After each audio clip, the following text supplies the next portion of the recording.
कोई नौकरी के लिए आते थे, किसी की लगन नहीं होती थी, शादी विवाह नहीं होता था, तो शादी विवाह के लिए आते थे। किसी को घर में कोई कष्ट, किसी की शारीरिक व्याधि बीमारी, कोई कुछ बनना चाहता है, कोई कुछ करना चाहता है, ये सब रामकृष्ण परमहंस के पास आते थे। और रामकृष्ण परमहंस उनको विदा करने के बाद रोते थे, तड़पते थे। काली की पुजारी थे, काली के पास जाकर और रामकृष्ण परमहंस रो रो के कहते थे, हे जगदम्बे, कब तक आंख को बंद रखोगी, खोलो अपनी आंखों को, मुझे मेरा शिष्य से मिलाओ, मेरे पास कोई एक योग्य शिष्य तो भेजो। इतने को भेजती हो, कुछ ना कुछ मांगने वाला आता है।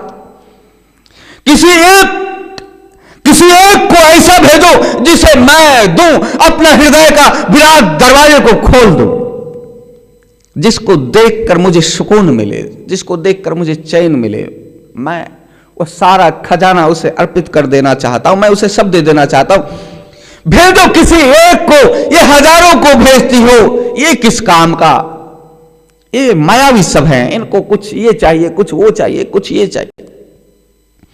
यह मानते भी ज्यादा हैं, यह प्रेम भी ज्यादा करते हैं, ये फूल पत्र वस्त्र धन सब दान भी करते हैं, कद्र भी करते हैं, चरण को धोकर चरणामृत को पीते भी हैं।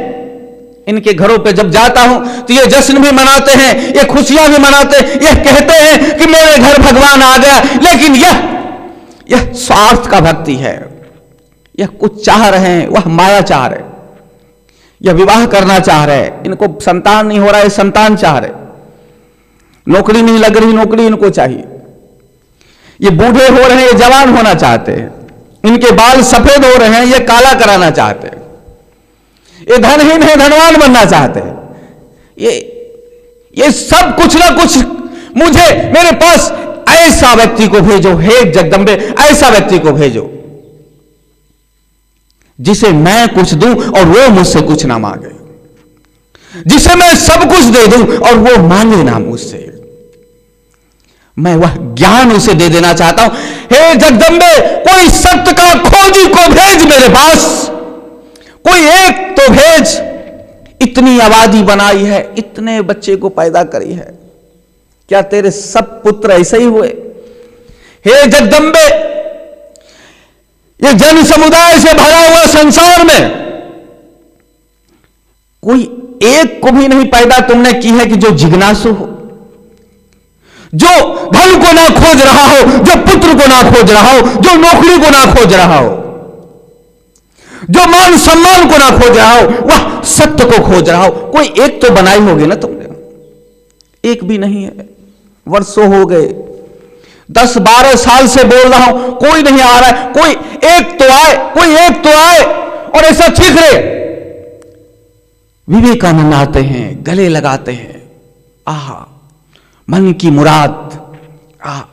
इसलिए जब किसी शिष्य को गुरु मिल जाए, यह उतनी बड़ी चमत्कार नहीं है जब किसी शिष्य को गुरु मिल जाए। सबसे बड़ा चमत्कार तो तब होता है जब किसी गुरु को शिष्य मिल जाए, अपना ज्ञान उसे दे दे। लो पुत्र, संभालो इस खजाना को, तुम आनंदित हो जाओ, फिर इसे रोकना नहीं, फिर इसे बह जाने देना। जन समुदाय में यह भगवान का खजाना है, यह अधिकारी को ही शोभनीय लगता है। इसलिए अधिकारी शिष्य को देखकर गुरु गर्वान्वित होते हैं, अपने उस प्रिय शिष्य को लेकर कहीं छुप जाना चाहते हैं। सब कुछ मिल गया, अब सब कुछ दे देना चाहते हैं। लो मैं तुम्हारे लिए जिंदा हूं। इसलिए उस शिष्य के लिए वह ज्ञानी जन अपने शरीर को धारण करके रहते हैं। तब तक माया में अपने शरीर को धारण करके रखते हैं जब तक कोई अधिकारी शिष्य ना मिल जाए।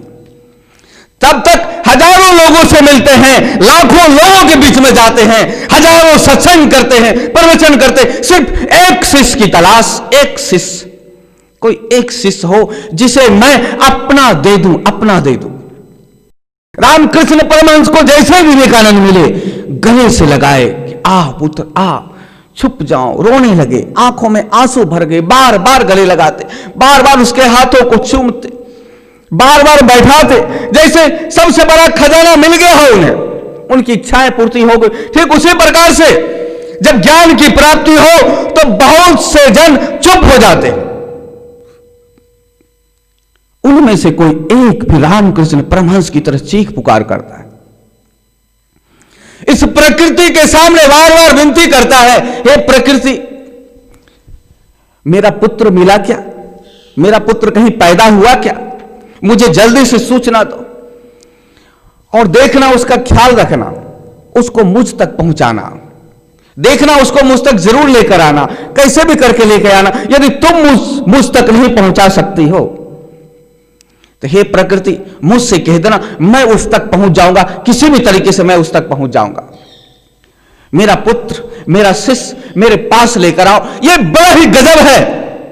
कहा जाता है कि शिष्य गुरु को, अरे गुरु बेचैन रहते, गुरु ललायत रहते, गुरु जगह जगह याचना करते हैं कि तुमने सुना क्या, तुमने सुना क्या, तुमने सुना क्या, मेरा शिष्य आया क्या, मेरा शिष्य आया क्या। और जैसे मेरा शिष्य आ गया तो फिर गुरु की हर बात आहा, उनको लगता है अब पूर्ण हो गया, अब सब कुछ हो गया, अब ज्ञान की धारा रुकेगी नहीं, अब यह ज्ञान शिष्य के द्वारा फिर बह जाएगी। इसलिए गंगा अब रुकेगी नहीं, गंगा बह जाएगी, गंगा आगे जाएगी।